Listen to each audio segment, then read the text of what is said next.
তাহলে আমি দেখা গেল যে একটাই বুঝতেছি না আমি চারটা কীভাবে কন্ট্রোল করব। 3-4 দিনের মাথায় বাছুরটা মারা গেছে। মারা যাওয়ার পর খুব টেনশন ফিল করলাম যে কীভাবে এর বয়স আর এর বয়স কিন্তু সেম, একই সমান। হ্যাঁ, এর নাম হলো ফরেন বাবু। ফরেন বাবু মানে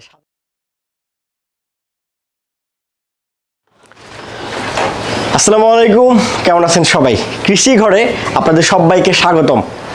আজকে আমরা আশুলিয়ার ঘোষবাকে এক ভাইয়ের গরুর খামারে চলে আসছি তার এই গরু দেখার জন্য।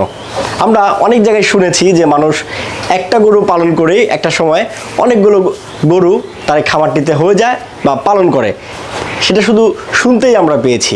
আজকে কিন্তু একদম বাস্তব দেখার জন্যই এই খামারটিতে আমরা এসেছি। এই খামারই একটা গরু দিয়ে শুরু করে বর্তমানে অনেকগুলো গরু তার এই খামারটিতে রয়েছে। আপনারা আমার এই পাশে দেখতে পাচ্ছেন, এখানে 4টার মতো ছোট ছোট বাচ্চা গরু রয়েছে এবং এই খামারের একটা মজার বিষয়ও রয়েছে, যেমন এই গরুগুলোর কিন্তু বেশ চমৎকার চমৎকার নাম রয়েছে। এই যে দুটো বাচ্চা আপনারা দেখতে পাচ্ছেন, দুটো কিন্তু একদমই যমজ বাচ্চা। 10 থেকে 15 মিনিটের তফাৎ তাদের এই দুনিয়াতে আসার, এবং এই গরুগুলোর কিন্তু নাম উনি রেখেছেন পরি এবং মণি। এরকম চমৎকার চমৎকার নাম ওনার এই গরুগুলোতে রেখেছেন। এবং এই সামনের যে গরুটা দেখতে পাচ্ছেন, এটার নাম রেখেছেন উনি সাবানা। তো এই ব্যাপারগুলোই আমরা আসলে ঘুরে ঘুরে দেখব তার এই খামারে, এবং এই ভাইয়ের সাথে কথা বলার চেষ্টা করব। তার এই গরু পালন নিয়ে ভবিষ্যৎ পরিকল্পনা কি, সেগুলো আমরা দেখার চেষ্টা করব, জানার চেষ্টা করব, এবং তার পাশাপাশি জানবো যে বর্তমান সময়ে এই ডেইরি খামারে প্রফিট আসলে কেমন হচ্ছে, খামারিরা কেমন রয়েছে, এই ভাই আসলে কেমন রয়েছে, সেগুলি আমরা জানবো, আপনাদেরকে দেখাবো। ভাই আসসালামু আলাইকুম। ওয়ালাইকুম আসসালাম। ভালো আছেন? আছি আলহামদুলিল্লাহ, আপনি ভালো আছেন? জি আলহামদুলিল্লাহ ভাই, খুব ভালো আছি। এবং আপনার গরু দেখে মনটা আরো ভালো হয়ে গেল। বেশ চমৎকার চমৎকার গরুর নাম আপনি রেখেছেন, পরি, মণি, সাবানা, এই ধরনের নাম রেখেছেন, আমাদের খুব ভালো লাগলো ভাই। তো যেটা জানতে চাচ্ছি সেটা হচ্ছে, গরু টোটাল রয়েছে কতগুলো আপনার, এবং কত দিন আগে এই গরুর খামারের সাথে আসলে আপনার যুক্ত হন, আমাদের একটু জানাবেন। আমার বর্তমানে গরু আছে 10টা, আর আমি খামার শুরু করছি 4 বছর রানিং চলতেছে।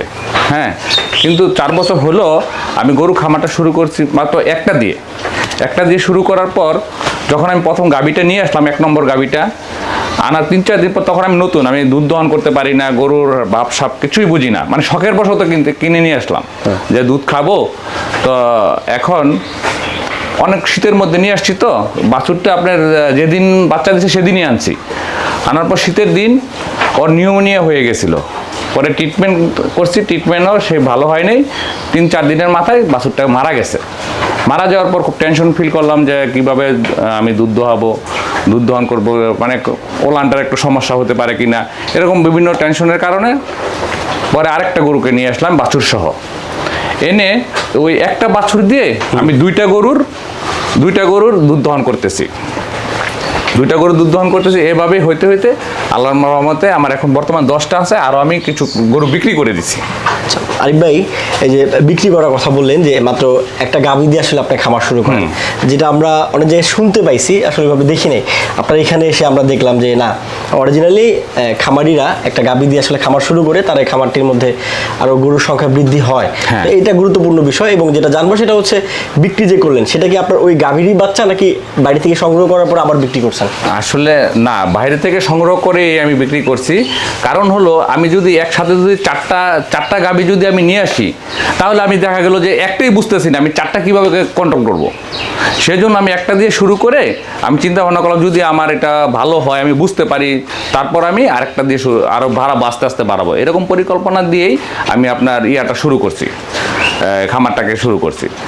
আমার আগে একটা মুরব্বী একটা লোক কাজ করতো, তো এই বাচ্চাটা পাতলা পায়খানা করছে, মনে হয় দুধ একটু বেশি খাইছে, আমি জানি না। আমি ছিলাম হলো আপনার ইন্ডিয়াতে গেছিলাম, তো দুধ মনে বেশি খেয়ে তো প্রচণ্ড পাতলা পায়খানা করতেছে, আমাকে ফোনেও জানায় নাই, আর ও কাউকে বলে নাই। পাতলা পায়খানা সে করতে করতে আমি 1 সপ্তাহ পরে আসছি, করতে করতে সে শোয়ার থেকে উঠতে পারে না। কিরে, ওকে ধরে উঠাতে পারি না, 2-3 জনে ধরে উঠানোর পরে কিছুক্ষণ দাঁড়ায় থেকে আবার সে শুয়ে পড়ে। এইভাবে কি ঘটনাটা কি, তখন আমার সামনে পায়খানা করলো। আমি তো তখন তো মুরব্বীকে বললাম যে আপনি এই জিনিসটা করলেন, আমাকে জানালেন না, সে অসুস্থ হতেই পারে। আমি ভয়ে জানাই নাই।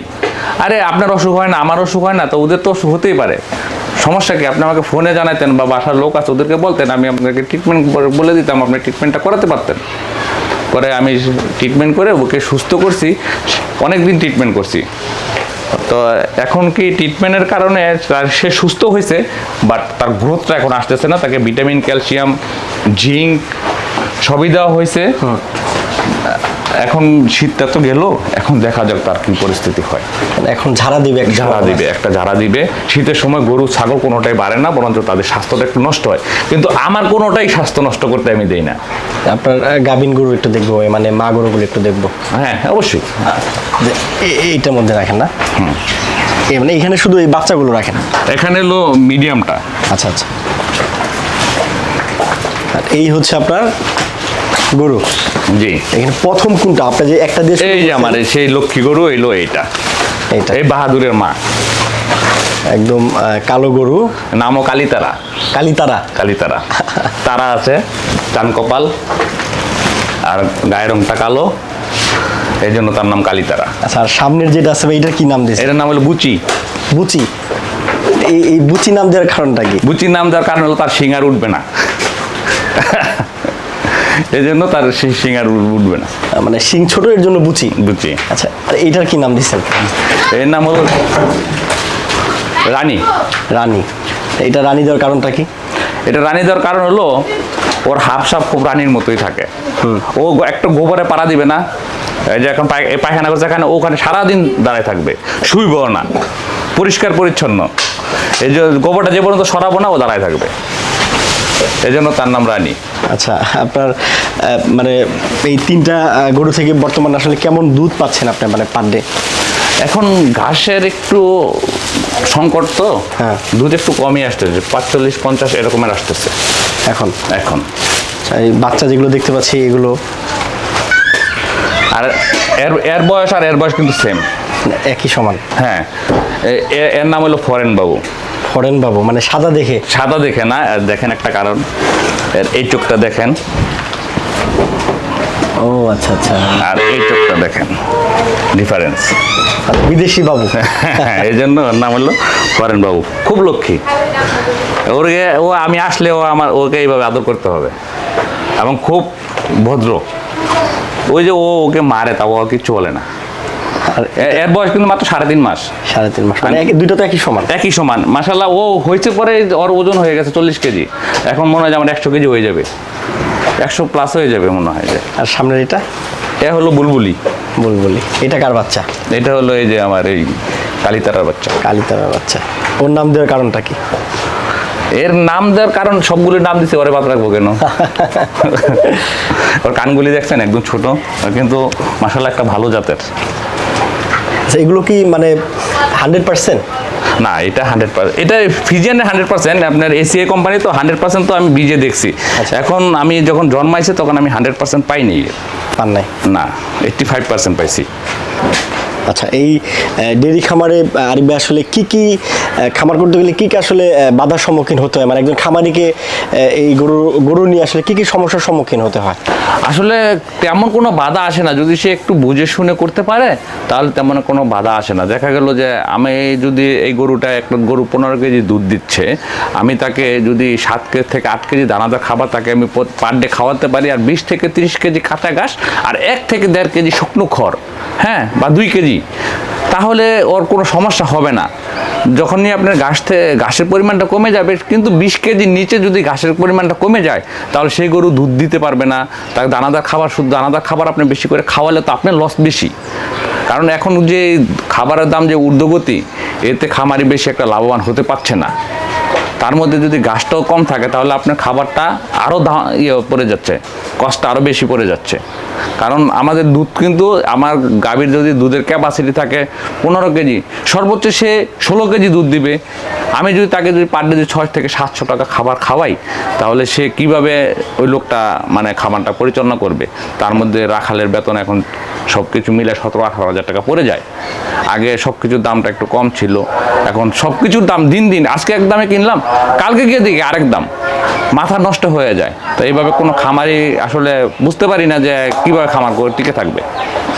তাই এমনি গরু পালনে কোনো সমস্যা নেই, গরু পালন যদি বুঝে করতে পারে লাভবান নিশ্চিত, গরুতে কোনো ক্ষতি নেই।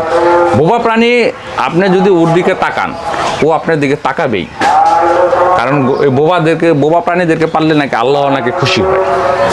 এই জন্য ওদের দিকে লস নাই, ওদেরকে বুঝে পালতে হবে, কিন্তু ওদের বাসা বুঝতে হবে, ওদের আদর করতে হবে। এই যত রাতেই আসি আমি, রাতে মনে করেন 12টা-1টার সময় যদি আমি বাইরে থেকে আসি, আমি খামার একবার না একবার এসে ঢুকবো। আমার বাইকের যদি শব্দটা পাই, আমার এই গাভী যতগুলি আছে সবগুলি দাঁড়ায় যাবে, দাঁড়ায় গিয়ে ডাকাডাকি শুরু করে দিবে। তখন কি করব? আইসা ঘাস যদি থাকে কিছু ঘাস দিই সবগুলিরে, তাতে একটা সময় একটু খড় দিই, সবগুলোর একটু হাতায় দিয়ে তারপর আমি আমার বিছানায় যাই, আমার রুমে যাই। তার আগে আমি বিছানায় যাই না, আমি বাইকের থেকে নাই, আমার সোজা খামারে ঢুকি, তারপরে এগুলো দিয়ে আমি নিজে তালা আটকাই, যত রাতেই হোক। আর আমি না আসলে না ওরা মানে আমার জন্য ওয়েট করতেই থাকবে। ওদেরকে এত ভালোবাসি আমি, আর ওদেরকে কখনোই আমি ছেড়ে কোথাও থাকতেও পারি না। সত্য কথা যেটা, কিছু জায়গায় কক্সবাজার গেলাম, আজকে রাত্রে গেলাম, কালকে রাত্রে আবার আমি চলে আসছি, থাকতে পারি নাই। কারণ এদেরকে ভালোবাসাটা আসলে সন্তান যেমন, আমি যেমন আমার মাকে ভালোবাসি, আমার সন্তানকে ভালোবাসি, খোদার কসম আমি তাদেরকে আমার মনে হয় যে একটু কম ভালোবাসি না, ওদেরকে আমি প্রচণ্ড ভালোবাসি, ওদেরকে আমি ভুলতে পারবো না। এই পশু তো আসলে পালন করেন, একটা সময় আপনাকে বিক্রি করতে হবে, তখন কি আসলে? হ্যাঁ, আমি যখন আমার গাভীগুলো বিক্রি করি, আমি তো 2-3টা গাভী 5টা গাভীর মতো বিক্রি করছি। আপনি বিশ্বাস করবেন কিনা জানি না, আমার আগের যে একটা প্রতিবেদন করে গেছে ওতে বড় একটা গাভী ছিল, হ্যাঁ, আমার চোখে পানি আসার আগে আমার গাভীটার চোখে পানি আসছে। ওকে গাড়িতে উঠাই দিছি, ও যাবে না, রশি কাচি সব ছিঁড়ে ফেলছে। গাড়িতে উঠাই দেওয়ার পরে তো চোখ দিয়ে সমানে ওর পানি জড়তেছে, মা গিয়ে হাতায়, আমি তো সামনেই যাই না, আমার মা গিয়ে হাতাইলো, আমার বাচ্চার হাতাইলো, সবাই কান্নাকাটি করতেছে। এখন ওর চোখের পানি দেখে আমি আর ঠিক থাকতে পারিনি। পরে আমি মাকে বললাম, মা টাকাগুলি ফেরত দিয়ে দেই, আমি গাভীটা রেখে দেয়, গাভী বিক্রি করবো না। লাস্টে বললো যে না, ওই লোকগুলো আশা করে নিছে, গাভ ছিল, তুই তো খামার বড় করবি, তুই তো আর এমনি বিক্রি করতেছিস না, রাখবি কোথায়? যখন এই খামারটা ভেঙে ফেলবি তখন তুই রাখবি কোথায়? তো দেখলাম যে সবই কথা চিন্তা ভাবনা করে দেখলাম যে মা তো ঠিকই কথা বলছে। পরে গাড়িতে উঠায় ওকে হাতায় দিছি, চুমা খাইয়ে দিছি, যাও ভালো জায়গায় যাচ্ছ, সমস্যা নেই, ওরাও পালবে, ও কোনো দালাল টালাল না, ও খামারের ভিতরে ঢুকাবে। তারপর ও কান্নাকাটি ডাকাডাকি বন্ধ করছে, তার আগে সে ডাকাডাকি বন্ধ করে নাই। আচ্ছা, ঠিক আছে আরে ভাই, ভালো থাকবেন। বেশ সুন্দর কথা শুনলাম, আপনার অভিজ্ঞতার কথা শুনলাম, জানার চেষ্টা করলাম, দেখার চেষ্টা করলাম। আমরা দোয়া করি যে খামার নিয়ে স্বপ্ন দেখছেন, ভবিষ্যতে যেন এটার সুফল আপনার পান, খামার যেন আরো অনেক বড় হয়। ভালো থাকবেন। আপনারাও ভালো থাকবেন। তো মনে করেন যে ভাই আমার জন্য একটু দোয়া করবেন, আমি যে এইভাবে আমার থিঙ্কিংটা আছে, আমি যেন এটা যেন রাখতে পারি, ধরে রাখতে পারি, ওদের ভালোবাসা যেন আমার আরও বড় হয়ে দাঁড়ায়, আমার খামারটা যেন আরও বড় হয়। সবার কাছে, দর্শকদের কাছেও আমি দোয়া চাই তাদের জন্য, আমার জন্য, যেন তারা যেন আমার জন্য দোয়া করে, আমি যেন গাভীগুলোকে ভালোভাবে পালন করতে পারি। আর যারা নতুন উদ্যোক্তা তাদেরকে আমি বলবো যে 10-5টার ভাই দরকার নাই। আমি কিন্তু প্রবাসী, আমি প্রবাসে ছিলাম, প্রায় 10-11 বছর প্রবাসে ছিলাম, প্রবাস থেকে এসে ব্যবসা করছি, কোনোটাতে না। এটা কিন্তু আমি একদম শখের বশত, আসলে আমি এটা বাণিজ্যিকভাবে যে করবো কোনো পরিকল্পনাই আমার ছিল না, কোনো পরিকল্পনা ছিল না। আমি ছাগল পালন করতেছি, বাপে 2টা ছাগল কিনে দিল, যে বাড়িতে এত বড় প্রজেক্ট, এত বড় জায়গা আছে, যে একটা ছাগল এনে ছেড়ে দিলে সারাদিন এমনি খাওয়া দাওয়া করে শুয়ে পড়বে। তো আমার জন্য দোয়া করবেন, দর্শকরা আমার জন্য দোয়া করবেন, যেন আমি যেন এই খামারটাকে ধরে রাখতে পারি, আমার জন্য দোয়া করবেন। সবাই ভালো থাকবেন। জি, আসসালামু আলাইকুম। ওয়ালাইকুম আসসালাম।